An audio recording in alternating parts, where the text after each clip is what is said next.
Bonjour à tous, donc voilà, c'est Mathilde du Carbet des Sciences. J'espère que vous allez bien malgré la période un petit peu compliquée que nous vivons en ce moment. Pour continuer à travailler dans le cadre du projet Air Marine Éducatif, voilà, on a décidé de vous faire des petites vidéos, des ateliers qu'on a l'habitude de faire en classe normalement. Donc là aujourd'hui, je vous parle en fait des tortues marines de la Martinique. Et on va commencer par un petit peu d'histoire. Donc les tortues, en fait, je ne sais pas si vous le savez, mais toutes les tortues, les premières tortues en fait qui sont apparues sur la planète Terre, elles sont apparues sur Terre et pas dans l'eau, entre 200 et 250 millions d'années. Donc c'est il y a très très très longtemps et c'était avant l'apparition des dinosaures. On voit ici sur la gauche une photo d'un fossile de tortue de terre. C'est l'un des plus anciens qui a été retrouvé. Il est daté de 200 millions d'années. Et sur la droite, vous avez un fossile de tortue de mer qui est daté de 100 millions d'années. C'est-à-dire que les tortues de mer sont apparues après les tortues de terre. Et donc, c'est des tortues qui se sont adaptées à la vie sous-marine. Et donc, on voit qu'il y a 100 millions d'années, les tortues de mer, c'était des géantes. Puisque là, on voit le monsieur à côté, là, qui pose. C'est une photo qui est prise en 1929, donc c'est une photo en noir et blanc. On voit un monsieur à côté d'une tortue géante qui faisait 4,50 m de long. Alors après avoir vu un petit peu d'histoire, on va parler de classification. Les tortues marines, en fait, ce sont des reptiles, donc comme l'iguane pays qu'on voit en bas à gauche, comme l'anoli ou le zandoli, et comme le trigonocéphale, donc le serpent endémique de la Martinique. Et donc, qu'est-ce qu'ils ont en commun, tous ces animaux?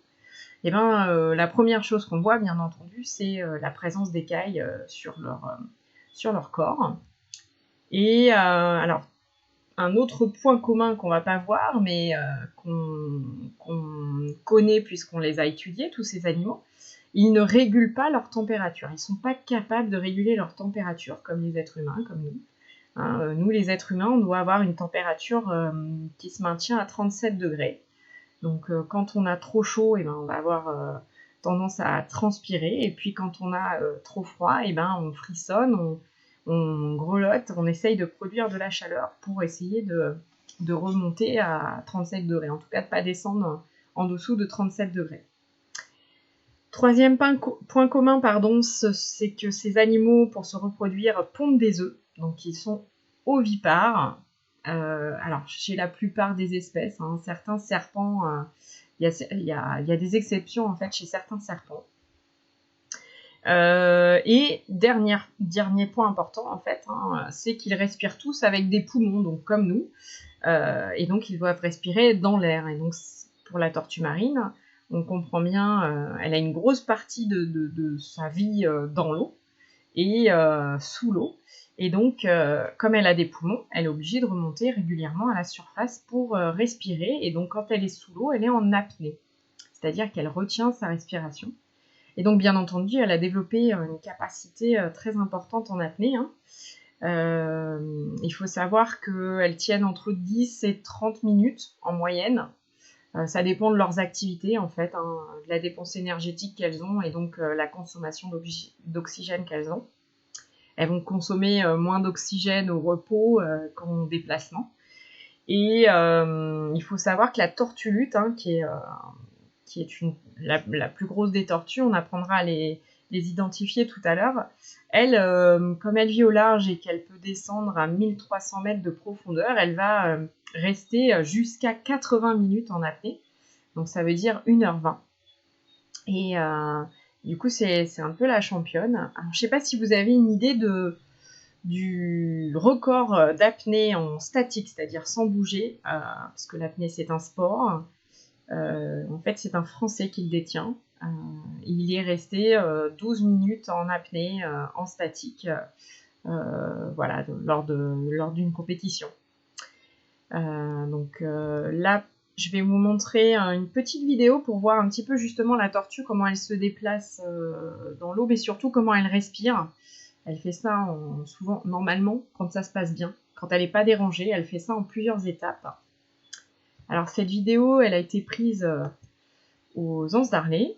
Et donc, bien entendu, pour filmer la tortue, on a respecté une distance pour ne pas la déranger. Vous allez voir qu'elle est très paisible.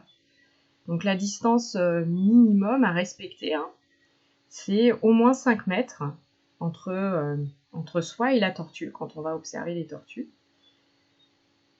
Et donc on voit qu'elle est remontée une première fois. Là, elle remonte une deuxième fois. Donc elle met juste la tête à la surface de l'eau, puisque de toute façon les narines sont vraiment juste sur le dessus de la tête. La nature est bien faite. Elle est remontée une troisième fois, puis elle reste juste sous la surface. Et là, elle remonte une quatrième fois. En général, elles font 3 remontées, puis elles redescendent. Et là, elle devait être très très paisible. Elle est remontée 4 fois. Et on la revoit descendre paisiblement jusqu'au fond sur l'herbier, puisque bien entendu, c'est une tortue verte. Donc on va apprendre un petit peu plus loin à les différencier. Et je vais arrêter la vidéo pour pouvoir repasser sur le diaporama et continuer la présentation. Donc je vais jongler un petit peu comme ça, avec des interruptions vidéo. Alors, je voulais vous parler aussi un petit peu d'anatomie, parce que c'est important de comprendre pourquoi on dit que les tortues de mer se sont adaptées à la vie sous-marine. En fait, il y a à peu près 300 espèces de tortues dans le monde, et ces tortues, elles vivent soit sur terre, soit en mer, soit en rivière. Et donc là, je vous ai mis 4 types de pattes à gauche. Et je pense que d'un premier coup d'œil, vous avez peut-être une petite idée de quelle patte correspond à quel type de tortue. Donc là, je vous mets les photos en face. Donc la première patte, c'est bien entendu une patte de tortue terrestre. Donc c'est une patte qui est adaptée à un déplacement en marchant. La deuxième patte, c'est la patte d'une tortue de rivière. Et donc c'est une patte en fait qui est palmée, donc c'est une patte qui peut permettre à la tortue de nager. Et elle a aussi des petits crochets, puisqu'on voit que la tortue elle est en train de se déplacer sur un tronc d'arbre au milieu de la rivière. Donc voilà, elle peut sortir et escalader pour éventuellement se mettre au soleil et se réchauffer, puisque je vous l'ai dit qu'elles ont besoin, elles ont pas de régulation de température, donc si elles veulent se réchauffer, il faut qu'elles puissent trouver le soleil. Et la troisième patte de tortue, c'est la patte de la tortue de mer. Alors on n'appelle plus ça patte, on parle de palette natatoire. Ce que je vous ai pas dit en fait, c'est que la première tortue, c'est une photo, elle n'est pas prise en Martinique, mais elle aurait pu être prise en Martinique. C'est la tortue qu'on appelle la tortue molocoï ou charbonnière. C'est une tortue qui n'est pas originaire de la Martinique, mais qu'on peut observer dans certains jardins. Souvent des particuliers qui ont ces tortues-là. Elle n'est pas envahissante, ça c'est important de le savoir. Par contre, la deuxième, c'est une tortue qui a été introduite en Martinique et qui est devenue envahissante. Donc, dans les rivières, on en observe de plus en plus. Et pourquoi on dit qu'elle est devenue envahissante? C'est parce qu'elle commence à se développer en nombre d'individus très important et à avoir un impact en fait sur les autres êtres vivants de la rivière, donc notamment les poissons. C'est une tortue carnivore, poissons et crustacés, qui vivent dans les rivières de Martinique. Et alors, une dernière observation en fait de différence entre ces 3 sortes de tortues, c'est tout simplement la forme de la carapace. On voit que la tortue de terre, elle a une carapace bombée. La tortue de rivière, elle a une carapace qui est un petit peu plus comprimée, qui reste bombée mais un petit peu plus comprimée. Et celle de la tortue de mer est complètement comprimée. Donc ça fait partie en fait des adaptations à la vie marine. Les tortues de mer ont aussi un squelette allégé. Ça va leur permettre d'avoir un meilleur hydrodynamisme, tout simplement. La carapace aplatie, le squelette allégé. Et donc ce meilleur hydrodynamisme va leur permettre de se déplacer rapidement en nageant. La tortue verte, elle fait des pointes à 35 km/h. Pour comparer, une voiture en ville va à 50 km/h. Et un nageur de compétition comme Coralie Balmy, par exemple, la championne martiniquaise, va en vitesse de pointe à 8 km/h. Donc je vous l'ai dit, le nom des pattes, c'est palettes natatoires. L'apnée, on en a déjà parlé aussi. Elles ont une vision sous-marine, une vision adaptée, c'est quand même la majeure partie du temps le milieu dans lequel elles sont. Donc elles ont une vue plus adaptée au milieu marin qu'au milieu terrestre. Elles ont ce qu'on appelle des glandes à sel. Alors ça, c'est comme pour les oiseaux marins. Comme elles consomment beaucoup de sel dans leur alimentation, elles ont des glandes qui leur permettent d'extraire le sel. Alors ça se situe derrière les yeux. Et donc elles extraient le sel en pleurant. Et puis, elles ont des régimes alimentaires variés, en fait. Elles peuvent être soit carnivores, soit herbivores. On en reparlera un petit peu plus tard. Alors, ce qu'il faut savoir aussi, c'est que les tortues ne peuvent pas sortir de leur carapace. Leur carapace fait partie intégrante du squelette, ou en tout cas, le squelette est soudé à la carapace, comme on voit. Alors ça, c'est le squelette d'une tortue de Floride. Il ne reste plus que le squelette et la carapace, et on voit en fait que la colonne vertébrale ici, avec les vertèbres, sont soudées à la carapace. Donc la tortue, si elle voulait sortir de sa carapace, c'est pas possible. Elle est complètement soudée à la carapace. Et ça, c'est important parce que en fait, je pense que vous avez tous en tête que les tortues de terre et de rivière sont capables de rentrer la tête à l'intérieur de leur carapace. C'est un moyen tout simplement de se protéger des prédateurs, d'un danger. Et donc elles ont un cou qui est complètement rétractile et surtout, comme on l'a vu tout à l'heure, comme la carapace est plus bombée, il y a plus d'espace pour que la tête puisse rentrer à l'intérieur.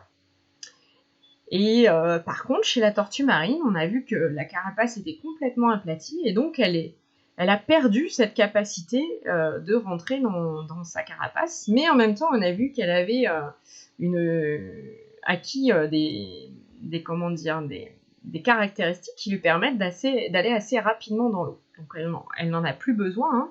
Elle, pour échapper aux prédateurs, elle va adopter la fuite.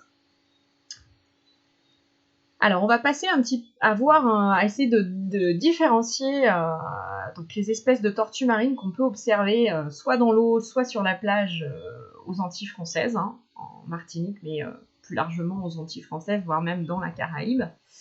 Donc en fait, il faut savoir qu'il y a 7 espèces de tortues marines dans le monde et qu'il y a 3 espèces qui fréquentent régulièrement les eaux ou les plages antillaises.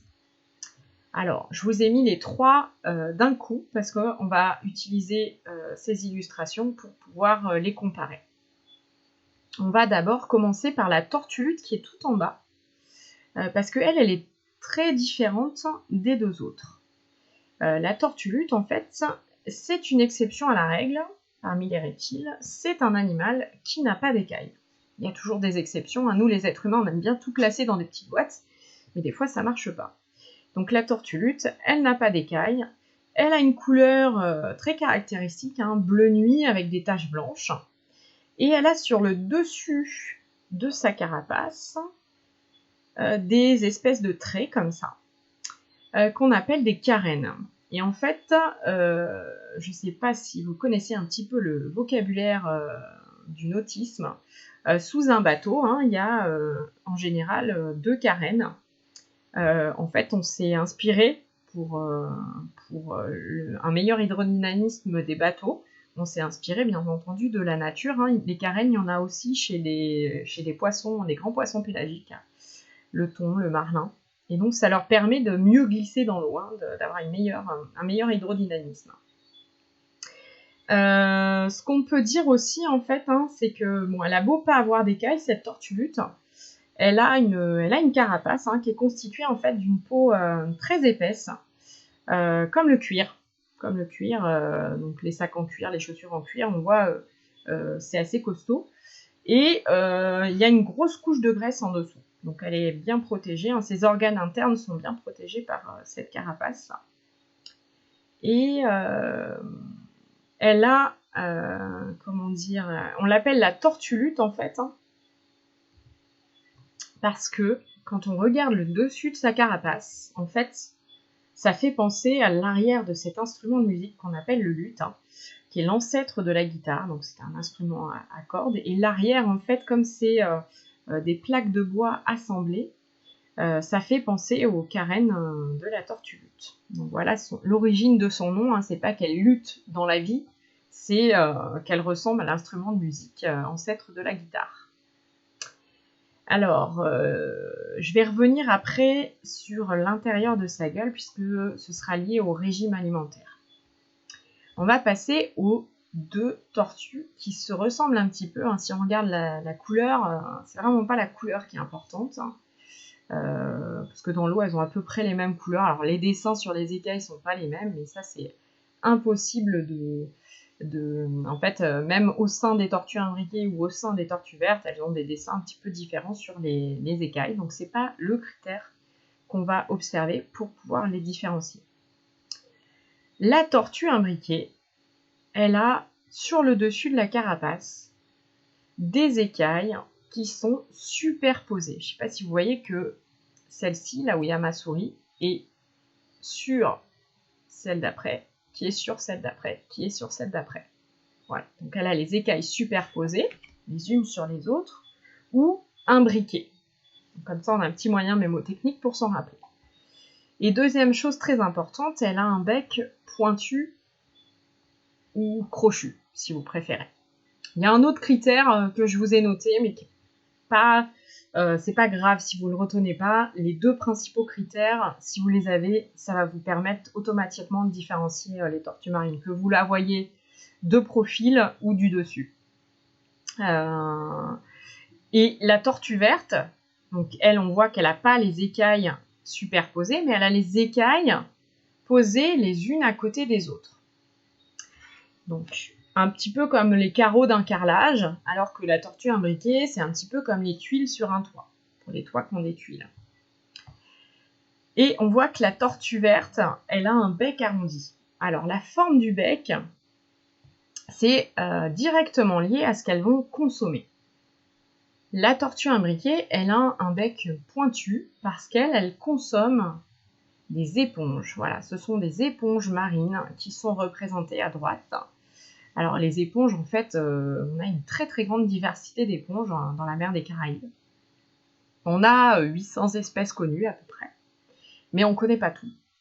Et il faut savoir que les éponges, il y a plein de formes, hein. C'est des animaux, mais des animaux très très simples, hein. Ils n'ont pas d'yeux, ils n'ont pas de bras, ils n'ont pas d'estomac, ils sont vraiment très très simples. C'est grosso modo comme un espèce de sac plein de trous. Et il y a des trous qui aspirent l'eau et des trous qui rejettent l'eau. Et l'éponge, à l'intérieur, il y a comme des espèces de petits peignes qui récupèrent de la poussière d'animaux et de végétaux morts. Donc voilà, c'est un petit peu des stations d'épuration, des micro-stations d'épuration. Donc elles sont très très importantes, elles vivent sur le récif corallien, elles sont très très importantes pour la qualité de l'eau sur le récif corallien. Et donc la croissance des coraux. Et les éponges, vous voyez, il y en a en forme de tube, il y en a en forme de boule, il y en a en forme de vase, il y a plein de formes et il y a toutes les couleurs de l'arc-en-ciel.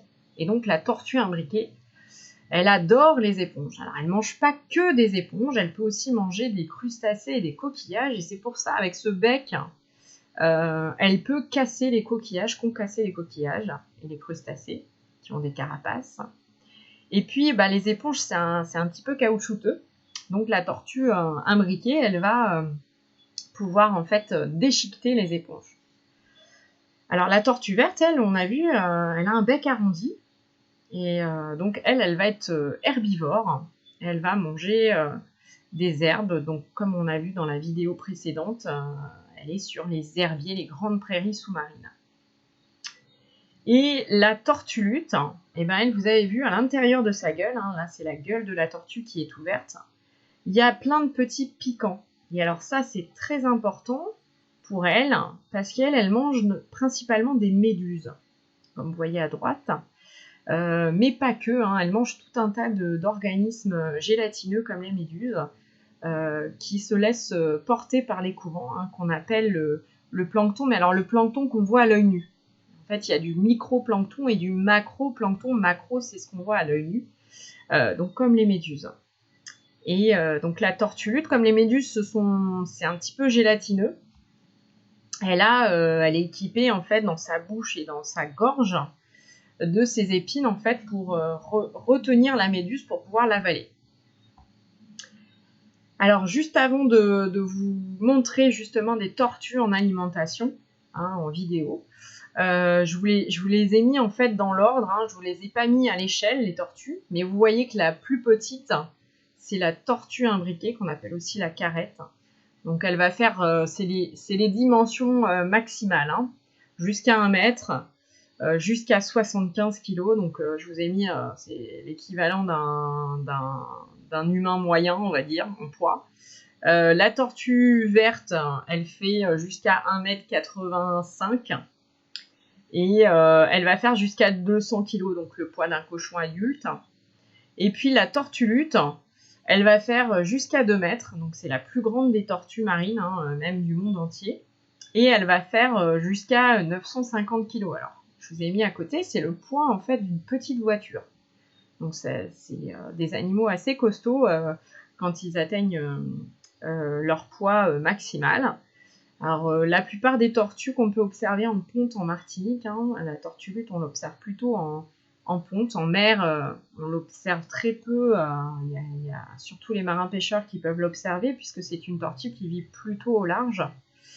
En fait, quand les tortues qu'on observe en ponte en Martinique, elles font en moyenne 450 kg, 500 kg. Voilà.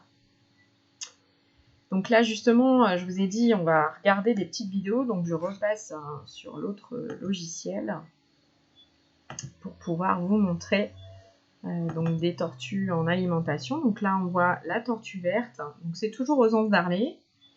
Elle est en train d'attraper des morceaux d'herbe. Ensuite, on voit la tortue imbriquée. Donc là, elle va attraper un petit morceau d'éponge. Voilà, c'est une vidéo qui est prise au diamant. Voilà. Et puis là, c'est une vidéo d'une association basée au Nouveau-Mexique, aux États-Unis. Ils ont eu la chance de pouvoir filmer une tortue lutte en pleine mer. Alors, on la voit d'abord depuis la surface. J'avance un tout petit peu la vidéo. Je ne sais pas si vous voyez sur la vidéo, mais elle est dans un banc de méduses. Il y a des quantités et des quantités de méduses. Alors, il faut savoir que la tortue lutte, en fait, elle est obligée de consommer une quantité incroyable de méduses, puisque la méduse, en fait, c'est plein d'eau. Donc, elle mange l'équivalent de son poids en méduses par jour pour pouvoir se rassasier. Alors, si vous vous posez la question de qu'est-ce que c'est que ces petits poissons qui sont collés sur la tortue lutte, en fait, c'est ce qu'on appelle des rémoras. Donc, c'est des poissons qui ont une ventouse sur le dessus de la tête. Et c'est des poissons qui ont des très petites nageoires. Et donc pour se déplacer sur des grandes distances, et bien, tout simplement, ils se collent sur des grands animaux marins migrateurs, comme les tortues, mais aussi les mammifères marins, les raies. Voilà. Et du coup, ils profitent en fait de ces animaux pour se déplacer. Et donc, ils font pas du covoiturage, ils font du voiturage. Là, on voit justement la tortue qui n'arrête pas d'ouvrir la bouche, elle gobe les méduses.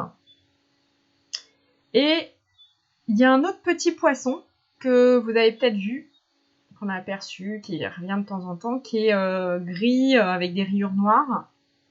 Ça, c'est ce qu'on appelle le poisson pilote. Alors, c'est pas qu'il va donner le sens du trajet à la tortue.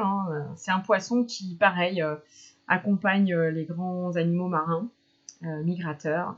Et en fait, il est à côté d'eux tout simplement parce que à côté d'un gros animal comme ça, il a plus de protection. Donc voilà, c'est pas lui qui donne la direction du déplacement à la tortue. Là, vous voyez un petit peu mieux le rémora. Voilà. Et donc, vous voyez que la tortue est parmi les méduses. Alors aussi, une question qu'on nous pose souvent, c'est mais les méduses, ça pique, la tortue, ça lui fait rien. Alors non, la tortue, en fait, elle est complètement immunisée par les piqûres de méduses, hein, puisque elle les consomme. Et c'est un petit peu comme dans le film Nemo où vous voyez donc ce fameux Nemo, c'est un poisson clown. Donc c'est dans le Pacifique, hein, on n'a pas de poisson clown aux Antilles, dans la mer des Caraïbes, mais c'est un poisson qui du coup dès son plus jeune âge se frotte aux tentacules de l'anémone qui est aussi urticante, piquante, et donc pour s'immuniser. Et si jamais il sort trop longtemps de l'anémone, et ben il est plus immunisé, donc faut il se refrotter très régulièrement. Voilà. Donc c'est un petit peu le même principe pour la tortue lutte. Voilà, et ben écoutez, on a vu aussi la tortue lutte remonter plusieurs fois à la surface là pour respirer. Je vais arrêter la vidéo et repasser à la présentation. On reviendra, on aura une dernière vidéo à regarder sur le cycle de vie de la tortue. Alors, je repasse ce qu'on a déjà vu. Donc là, donc je vous disais, on va voir le cycle de vie de la tortue. Hein, c'est un cycle de vie très compliqué. D'ailleurs, il y a encore des zones d'ombre. On ne connaît pas tout, puisque je vous l'ai dit, ce sont des animaux migrateurs. En fait, ils vont migrer entre les zones de ponte. Donc là, on voit une femelle qui est en train de pondre à droite. Et des zones d'alimentation. Donc là, c'est une tortue verte, hein, c'est le schéma, le cycle de vie d'une tortue verte. C'est similaire pour la tortue imbriquée. Et la tortue lutte, ce qu'il faut juste se rappeler, c'est que leur zone d'alimentation, en fait, c'est en pleine eau. Donc elles viennent près de la côte seulement pour pondre. Donc en général, on commence par le cycle, par le fait que la femelle est en train de remonter sur la plage. Et donc elle creuse un nid pour pouvoir pondre ses œufs. Alors en fait, ce qu'il faut savoir, c'est que pendant une saison de ponte, on verra tout à l'heure qu'elles ne reviennent pas tous les ans pour pondre, et que du coup, les tortues qui pondent en Martinique ne s'alimentent pas en Martinique. Et ça, c'est important de le comprendre. C'est-à-dire que les tortues que vous observez dans l'eau ne sont pas nécessairement des tortues qui pondent en Martinique. Alors pendant une saison de ponte, les tortues peuvent remonter entre 2 et 8 fois sur la plage pour pondre. En fait, tout cela va dépendre de la quantité de réserve énergétique qu'elle a faite, justement, sur sa zone d'alimentation. Alors, on ne va pas dire qu'elles ne mangent pas quand elles viennent près des côtes pour pondre, dans la zone où elles pondent, mais c'est pas là qu'elle fait les réserves nécessaires pour avoir suffisamment d'énergie pour pouvoir préparer ses œufs et remonter sur la plage lui demande aussi beaucoup d'énergie. Alors on va tout simplement regarder justement une vidéo qui nous montre une ponte de tortue lutte. Alors c'est super, c'est une vidéo qu'on a récupérée sur YouTube. Ça se passe en fait 2 jours. Donc c'est plutôt rare, hein. Nous en Martinique c'est quand même plutôt la nuit. Et donc on voit cette tortue lutte qui doit bien faire 450 kg remonter sur la plage. Alors désolée pour la qualité de la vidéo, hein, c'est une qualité de vidéo récupérée sur YouTube, donc pas forcément de très bonne qualité.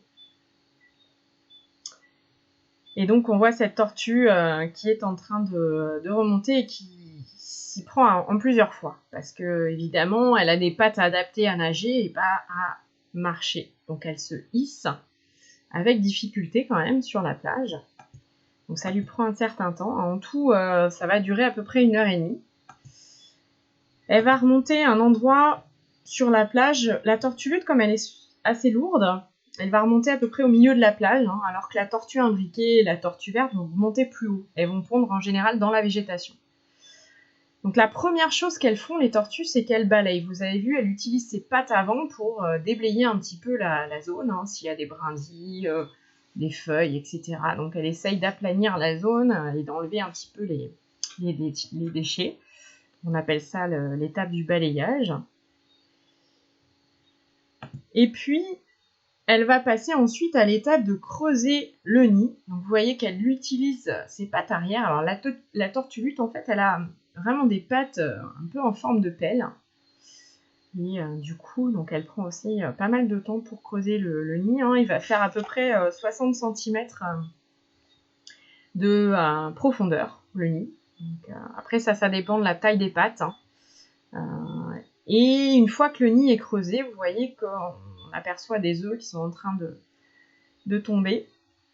Donc elle va pondre une centaine d'œufs. Alors ça dépend des espèces et ça dépend de la tortue qui est en train de pondre. Ça peut osciller entre 80 et 120 œufs. On va dire en moyenne une centaine. Et donc vous voyez que les œufs quand même ils tombent d'une certaine hauteur et ils se cassent pas. Ben, tout simplement ce sont des œufs mous et donc ils rebondissent les uns sur les autres. Donc il n'y a pas de casse. Ils font à peu près la taille, ils sont un petit peu plus gros qu'une balle de ping-pong. Hein. Donc là, on voit de très près, donc c'est normal, ça nous paraît gros. Et alors, une fois que la tortue a fini de pondre, vous voyez, elle est en train de reboucher, alors toujours avec ses pattes arrière. Elle attrape le sable et puis elle le tasse. Prend le temps de bien tasser, de reboucher. Et la dernière étape, c'est ce que vous voyez là, c'est qu'elle a encore à nouveau un peu balayé en fait. Hein. Et là, mais sur une beaucoup plus grande zone. En fait, elle fait ça pour essayer de brouiller les pistes. C'est pour les prédateurs, hein, pour éviter qu'ils retrouvent trop rapidement ses œufs. Et donc, elle s'en va. Bien entendu, dans la vie de la tortue, les mamans tortues ne s'occupent pas de leurs petits. Ça fait pas partie de leur cycle de vie. Et donc, elles ont une stratégie de reproduction. Il y a deux stratégies dans la nature, en fait. Soit les animaux peuvent s'occuper de leurs petits et donc ils en font peu. Et si ce sont des animaux qui ont un cycle de vie qui ne permet pas les soins parentaux, eh ben, ils vont produire beaucoup d'œufs en espérant avoir des survivants. Alors j'arrête la vidéo ici. On va repasser la présentation et on y reviendra en fait pour voir l'émergence. Donc, je vous expliquais qu'en fait, les tortues effectuaient des grandes migrations. En fait, il y a des études qui sont menées en Martinique depuis 2016 par le CNRS. Et donc, on a essayé de résumer un petit peu les connaissances acquises par le CNRS sur cette carte. Donc, on voit le point rouge, c'est la Martinique. On a en fait le continent américain, donc Amérique du Nord, Amérique centrale, Amérique du Sud. Ici, l'océan Atlantique. Et puis la côte, donc l'Hexagone, l'Espagne et le Portugal, et puis la côte africaine. Et donc il y a un code couleur avec les traits là. On va d'abord parler en fait des traits orange. On a mis que c'était les migrations post-nuptiales des tortues imbriquées adultes. C'est-à-dire que ce sont des tortues qui ont été balisées, donc avec des balises satellites, donc qui émettent un signal satellitaire et qu'on peut récupérer pour connaître leur trajet. Et donc elles ont été balisées après avoir pondu. Et donc on a observé leur trajet après la ponte. Et alors ce qu'on observe, c'est que les tortues imbriquées qui pondent en Martinique s'alimentent sur des plages de l'Amérique centrale, hein, donc ça peut être Costa Rica, Honduras, et puis aussi sur la Floride. Ensuite, on va regarder les migrations post-nuptiales des tortulutes adultes. Donc ça, c'est pareil. Ce sont des tortulutes qui sont venues pondre sur des plages en Martinique et qui ont été balisées. Et qu'est-ce qu'on voit ? Eh bien, on voit qu'elles partent de la Martinique et qu'elles font tout un tour là dans l'océan Atlantique et qu'on n'a pas la fin. Pour la simple et bonne raison que les balises Argos émettent en fait entre 6 mois et 1 an. Et on n'a pas encore des outils qui peuvent durer plus longtemps. Et donc on n'a pas la fin du trajet, mais en fait ce trajet, il représente un petit peu les courants océaniques, les grands courants. qu'on connaît déjà hein, dans l'océan Atlantique. Donc là, il y a un courant qui remonte comme ça le long de l'Amérique et qui d'ailleurs va continuer et rejoindre les côtes européennes.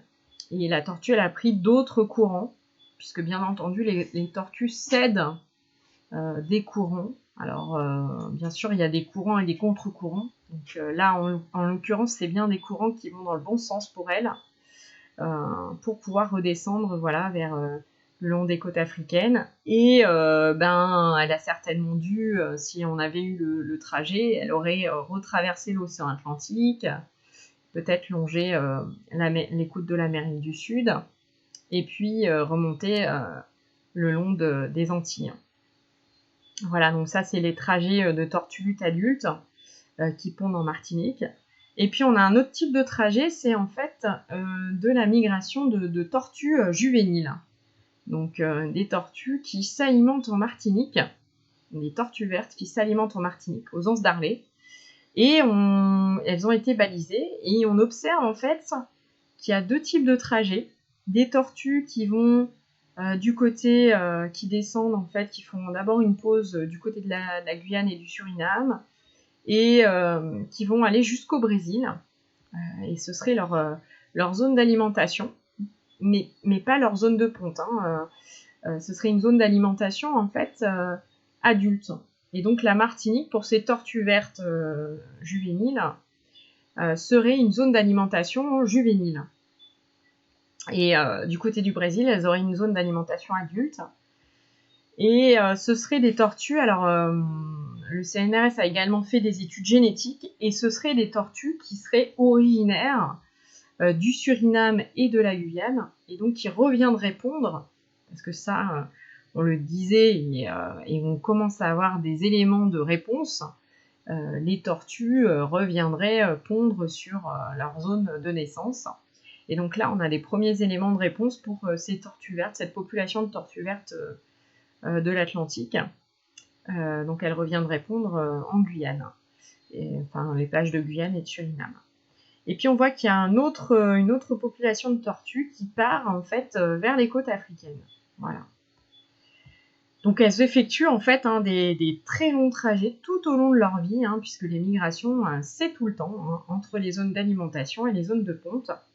Et bien entendu, comme ça demande quand même pas mal d'énergie, elles vont pas revenir pondre tous les ans.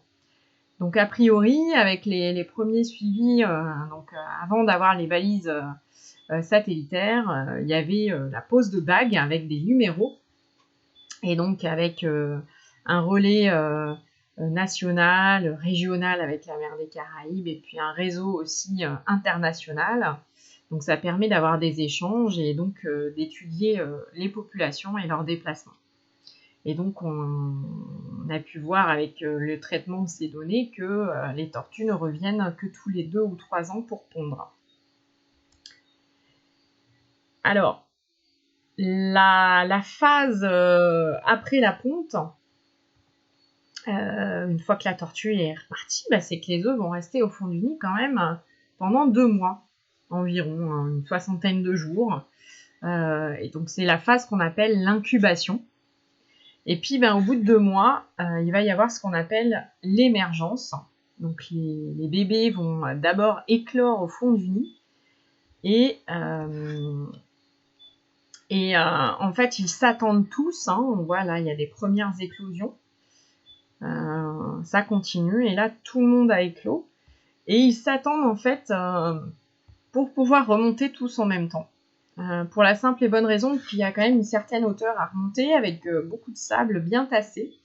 Et donc, en fait, c'est un petit peu la guerre là-dedans. Il va falloir se monter les uns sur les autres pour pouvoir sortir du nid. Et en général, ils mettent entre 3 et 5 jours pour remonter à la surface. Le signal, le top départ pour remonter, c'est quand même que la température soit plus fraîche à l'extérieur du nid. Parce que c'est vrai que si les petites tortues, alors ça arrive, qu'il y ait des petites tortues qui sortent alors que le soleil tape déjà, ça reste des animaux marins. Et donc au fond du nid, ça va, il y a de l'humidité. Mais en plein soleil sur la plage, il n'y a pas suffisamment, elles sont pas suffisamment d'eau à l'intérieur d'elles pour pouvoir résister à la déshydratation. Donc ça peut être la catastrophe si elles sortent à un moment où le soleil tape trop fort. Alors là, la flèche n'est pas au bon endroit, mais elle est censée montrer les œufs tout rabougris là sur le dessus du terrier, qui sont en fait des œufs non fécondés. Ça, c'est si jamais il y a un prédateur qui découvre le nid et qui déterre, et il va tomber sur des œufs non fécondés, donc où il n'y a rien à manger, et il va peut-être abandonner. En tout cas, c'est dans ce sens-là que la tortue pond ces œufs-là. Alors, je voulais quand même vous montrer une petite vidéo, enfin la fin de la vidéo, où on va voir justement une émergence, la sortie des bébés du nid, donc 2 mois plus tard. J'avance un petit peu la vidéo.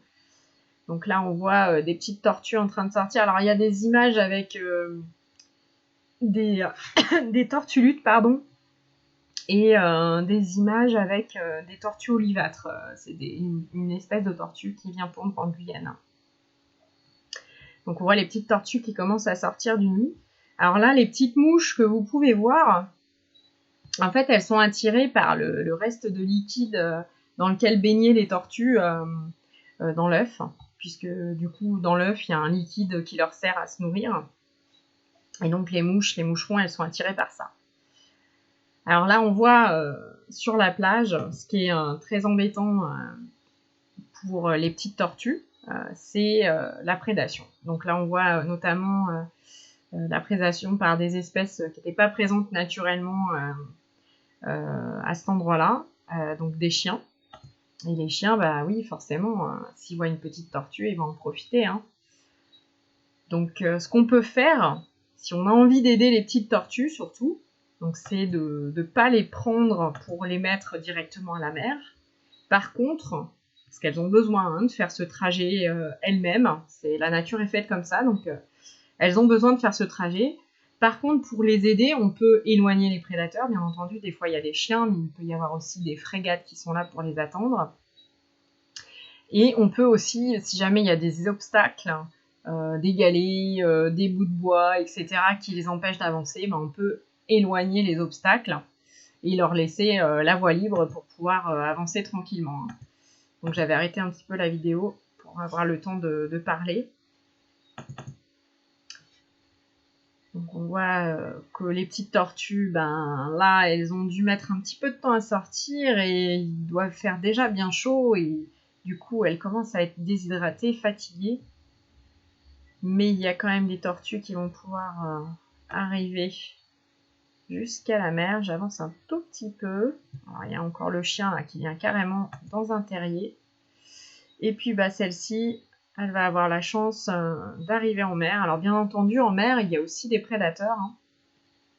Il y a aussi donc des poissons qui les attendent. En général, ils savent quand est-ce que les petites tortues vont arriver. En tout cas, il y a toujours des prédateurs aussi en mer. Et les prédateurs, c'est pas que au stade juvénile, hein, c'est tout au long de leur vie. Hein. Il peut y avoir quand elles sont adultes, les tortues peuvent être attaquées par des requins, par exemple.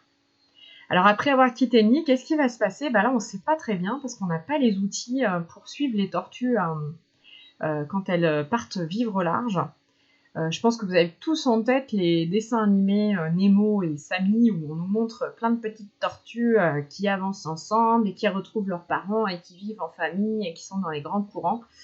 Ça, on ne sait pas concrètement si ça se passe comme ça. En tout cas, les tortues n'ont pas de vie de famille. Hein. Et du coup, comme on n'a pas de petites balises suffisamment... comme on n'a pas de balises satellites suffisamment petites pour être posées sur les juvéniles de tortues, on ne peut pas pour l'instant les suivre, mais on imagine bien qu'elles retrouvent les courants et qu'effectivement elles restent dans ces courants où elles vont trouver très certainement de la nourriture, alors microscopique, puisqu'elles ont encore une petite bouche à ce stade-là, pour se nourrir. Et en fait, elles passent quand même une quinzaine d'années, voire une vingtaine d'années, avant de revenir à la côte, hein, pour les tortues vertes, les tortues imbriquées, sur leur zone d'alimentation, donc a priori une zone d'alimentation juvénile, en tout cas pour les tortues vertes. et une zone d'alimentation adulte ensuite. Et quand elles atteignent l'âge adulte, hein, donc c'est entre 20 et 30 ans, elles vont commencer les migrations entre la zone d'alimentation adulte et la zone d'alimentation, la zone de ponte, pardon, le cycle de ponte. Et la reproduction, hein, donc la rencontre entre mâle et femelle, se fait près de la zone de ponte. La reproduction, ça se passe en pleine eau, et il faut savoir que les mâles peuvent se reproduire avec plusieurs femelles, et que du coup ça dure quand même ça peut durer quelques heures. Le mâle, en fait, il va d'abord essayer d'attraper la femelle, hein, de la gripper. Il a des griffes qui lui permettent d'agripper la femelle pour pouvoir s'accoupler. Et du coup, ça se passe soit en surface, soit en subsurface. Hein. Et une fois que les mâles ont terminé l'accouplement, hein, le mâle, du coup, il ne remonte pas du tout sur la plage, hein, et les mâles, ils vont repartir vers leur zone d'alimentation, et les femelles, une fois que la saison de ponte est terminée, elles vont repartir aussi vers leur zone d'alimentation. Alors, là, je vous ai mis la réponse, mais la question était, à votre avis, sur 1000 œufs de tortues marines, combien de tortues atteignent l'âge adulte pour se reproduire à leur tour? Et bien en fait, le taux de survie, il est très très faible. En fait, c'est une petite tortue sur 1000 qui atteint l'âge adulte et qui est capable de se reproduire. On va voir pourquoi, en fait, on va parler des menaces.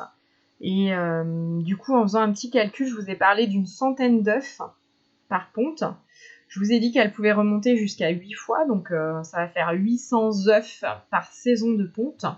Donc ça veut dire que le taux de survie, on ne l'atteint pas en une saison de ponte. Et on a vu aussi qu'elle ne remontait pas tous les ans pour pondre. Elle remonte tous les 2 ou 3 ans. Donc ça explique en fait le fait que ce soit des animaux qui soient très menacés. Et pourtant, ce sont des animaux qui sont très importants, hein, en fait, pour les écosystèmes marins. Donc, ils ont, on va regarder d'abord l'image à gauche.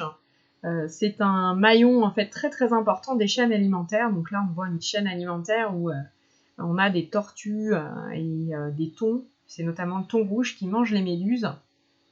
Les méduses, mangent du plancton, mais ce ne sont pas les seuls à manger du plancton. Hein. Il y a tous les petits poissons aussi qui vont manger du plancton. Et donc, en fait, pourquoi je vous montre cette chaîne alimentaire, c'est tout simplement que si les tortues disparaissent, et ben en fait, on aura moins de prédateurs de méduses, puisqu'on sait que le thon rouge, notamment en Méditerranée, il est pas mal exploité. Et donc, il y a moins de thon rouge qu'à une certaine époque, même si maintenant, il y a des quotas pour justement que le thon rouge ait le temps de se reproduire. Mais s'il y a moins de prédateurs de méduses, ça veut dire que les méduses vont se développer et donc vont manger plus de plancton. Et donc, il y aura moins de plancton de microplancton pour les petits poissons.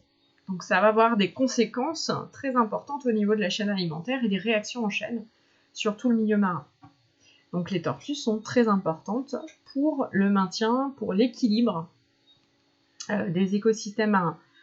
Là, on voit une tortue verte en train de manger. On sait qu'elles sont herbivores, bien entendu, elles sont hyper importantes. C'est un petit peu comme les vaches dans un pré. Elles vont entretenir et favoriser le renouvellement de l'herbier. Il faut savoir que l'herbier, c'est aussi une nurserie pour plein de petits poissons du récif corallien, donc c'est très important que les tortues participent à l'entretien de l'herbier. Une autre chose en bas à droite, on a vu tout à l'heure que les tortues marines servent de support et de transport pour certains animaux, notamment les rémoras. Et puis, dernier point, je pense que vous le savez tous, en Martinique, il y a plein de personnes, plein de touristes qui viennent pour voir les tortues. Alors, elles sont un petit peu victimes de leur succès. Là, on a rappelé ici qu'il faut bien respecter une distance pour leur laisser leur tranquillité. Je vous rappellerai en fait les bons gestes à la fin de la présentation. Donc, je viens de vous le dire, les tortues en fait sont des animaux menacés d'extinction. Hein, là, elles ont été, en fait, c'est des animaux qui ont été pêchés pour manger leur chair il y a encore 30 ans. Il y a encore 30 ans, on pêchait de la tortue en Martinique et on la consommait. Alors ça, c'était sans savoir que leur cycle de vie était très compliqué et que leur rythme de reproduction était très faible. Et donc, on voit sur la photo en haut à gauche, on capturait quand même beaucoup de tortues. Et donc, en fait, elles n'avaient pas le temps de se reproduire suffisamment. Et donc, les populations sont très affectées. Il y a plus suffisamment, il y a plus autant de tortues qu'avant. Et donc, on voit que la tortue 8, elle est en danger d'extinction. Il y a une liste rouge des espèces menacées qui est, développée par l'IUCN, l'Union mondiale pour la conservation de la nature. Et donc la tortue lutte, ils l'ont classée en danger. La tortue imbriquée, ils l'ont classée en danger critique d'extinction. Et la tortue verte est également en danger. Donc le stade en danger, en fait, c'est une menace. Le risque d'extinction est moins important, en fait. Ça part du préoccupation mineure jusqu'à en danger critique, voire même éteinte. Le dernier stade, c'est que l'animal a disparu et donc il est éteint. Donc on va essayer de ne pas en arriver là. Alors on sait que les tortues sont menacées principalement dues aux activités humaines, hein, même si la pêche est interdite depuis 1993. Hein, les tortues sont strictement protégées maintenant. Ce sont des animaux qu'on ne peut pas pêcher pour consommer la chair, on ne peut pas récupérer les écailles, etc. Et par contre, elles souffrent encore de captures accidentelles. Hein. Les captures accidentelles par des engins de pêche, c'est la première cause de mortalité des tortues marines aux Antilles françaises. Donc il y a une formation, il y a eu de la formation en fait des marins pêcheurs volontaires à la réanimation des tortues, parce qu'il faut savoir que une tortue qui est coincée dans un filet peut être réanimée plusieurs heures après sa noyade. Et donc quelques marins pêcheurs de Martinique ont été formés à cette technique. Il faut savoir aussi qu'il y a un projet qui va se lancer justement pour diminuer les captures accidentelles avec des systèmes soit d'amélioration des engins, soit de répulsifs posés sur les engins, donc pour éloigner les tortues marines. La deuxième cause de menace chez les tortues, c'est la pollution plastique. Alors ça, malheureusement, il n'y a pas que les tortues qui en pâtissent. Hein. Il y a aussi les oiseaux marins, les poissons. Donc en fait, le problème, c'est pas tellement qu'ils se coincent dedans, là, comme on voit ce juvénile de tortue coincé dans un reste de linette sur une plage. Donc bien sûr, il n'a pas survécu. Mais c'est plutôt l'ingestion, hein, le problème. Hein. Vous savez qu'il y a plein de plastique qui part dans les océans. Et on a vraiment un gros problème là à gérer. Il y a énormément d'animaux qui ne savent pas ce que c'est que le plastique. Ils ne savent pas que c'est un déchet. Ils ne connaissent pas d'ailleurs les déchets. Hein, et ils prennent ça pour de la nourriture facile. Et donc ils en consomment. Et malheureusement, le plastique, ça se digère pas dans leurs estomacs. Et donc, ils meurent d'occlusion intestinale, ils n'arrivent plus à manger, puisque du coup, à l'intérieur de l'estomac, ça fermente, il y a des gaz, il y a même chez certaines tortues, en fait, elles restent coincées à la surface, elles n'arrivent plus à sonder parce que elles ont trop de gaz dans l'estomac, ou alors il n'y a plus de place pour consommer de la vraie nourriture. Alors, il y a une autre cause Une autre menace, la troisième menace importante aux Antilles françaises, c'est le dérangement par les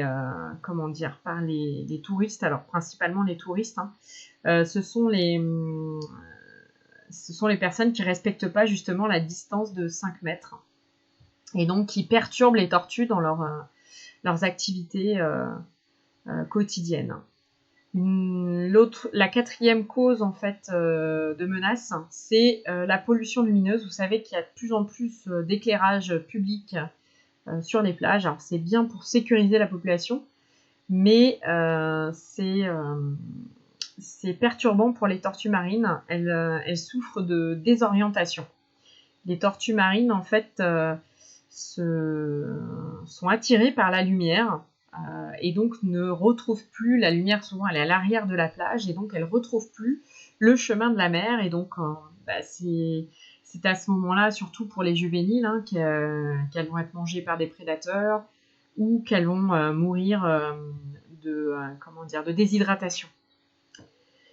Et ensuite, on a regroupé tout un tas de menaces. Alors, il va y avoir la dégradation en fait de leur habitat. Donc là, on voit une trace d'encre dans un herbier.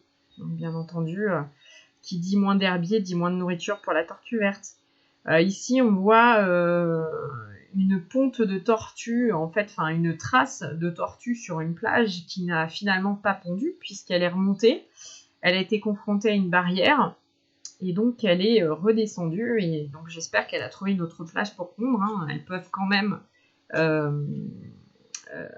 elles ne pondent pas forcément sur la même plage.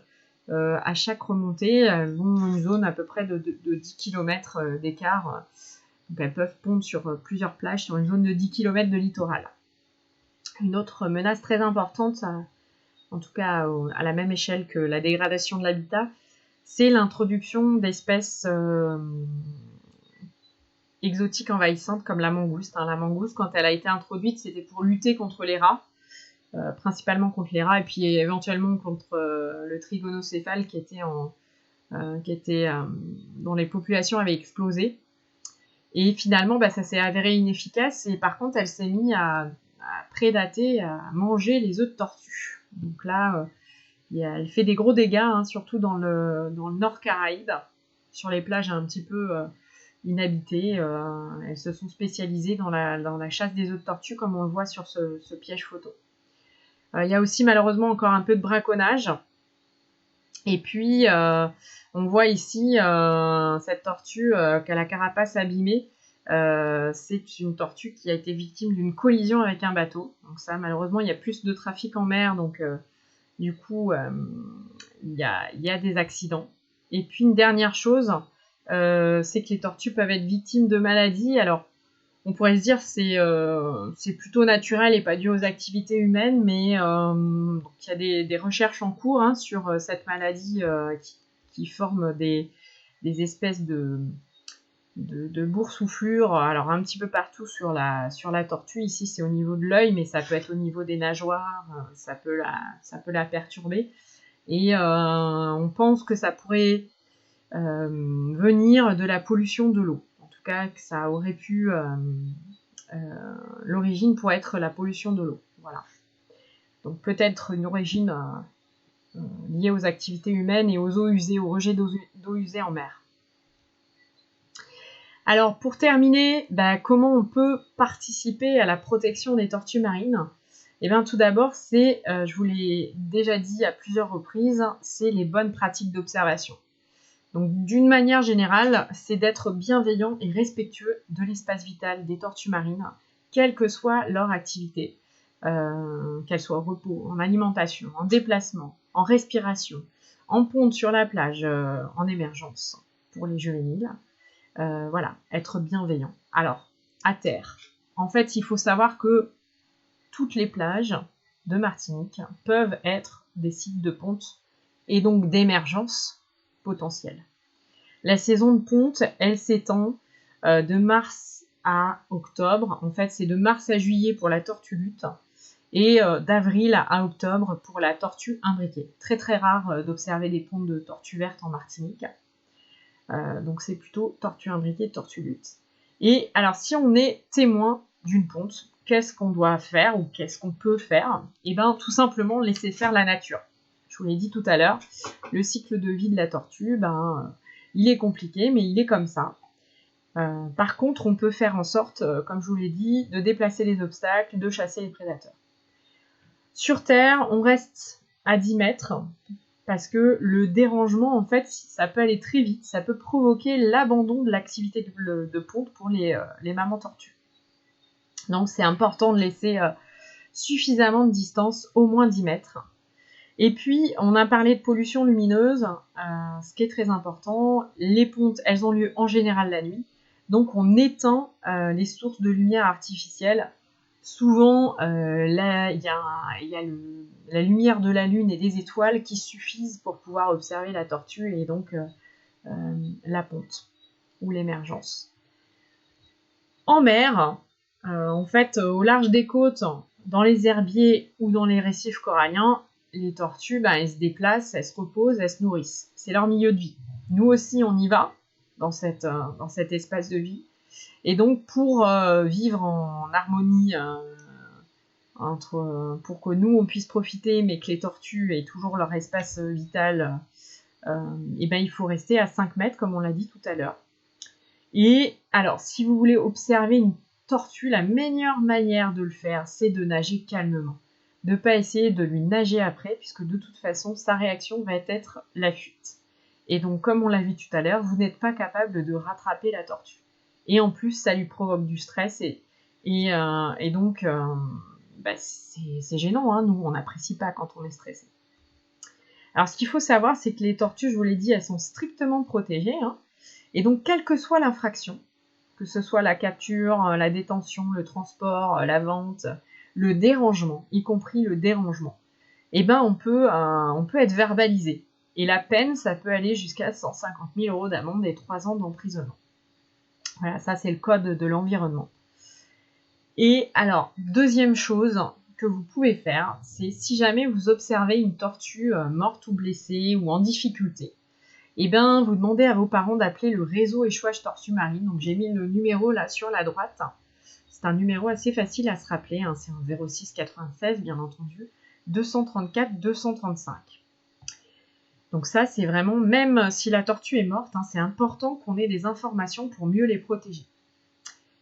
Pareil, si vous observez un acte de braconnage. Donc là, le braconnage, hein, c'est des personnes qui justement capturent des tortues ou des œufs ou des bébés tortues.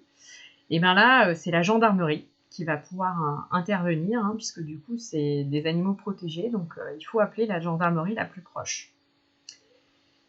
Troisièmement, si vous habitez près d'une plage et que dans la famille vous aimez vous lever tôt, pour faire du sport par exemple, avant d'aller à l'école ou avant d'aller travailler, vous pouvez devenir bénévole du réseau Tortue Marine Martinique, puisque tous les ans il y a un suivi des traces de ponte, donc ça se fait tôt le matin et donc on regarde en fait si sur la plage qui est suivie, on observe des grandes traces comme ça de ponce et on détermine. On est formé, bien sûr, hein, à savoir observer les traces, à différencier les traces selon les espèces et à savoir déterminer si la tortue, elle a pondu ou pas. Parce que du coup, elle peut avoir été dérangée ou elle n'a pas trouvé que l'endroit lui convenait. Et quatrième point, et ça c'est important, pour tous les animaux, que ce soit marins ou terrestres, à la maison, adopte des habitudes éco-responsables. Moins de déchets, faire le tri sélectif, économiser l'eau et l'énergie, tout ça c'est bon pour la nature et la nature on en a besoin. Donc voilà, on essaye de la respecter pour pouvoir continuer à vivre sur Terre. Voilà, la présentation est terminée. Je vous remercie et les tortues marines comptent sur vous pour pouvoir perdurer, hein, pour être moins menacées. Voilà, à très bientôt. Au revoir.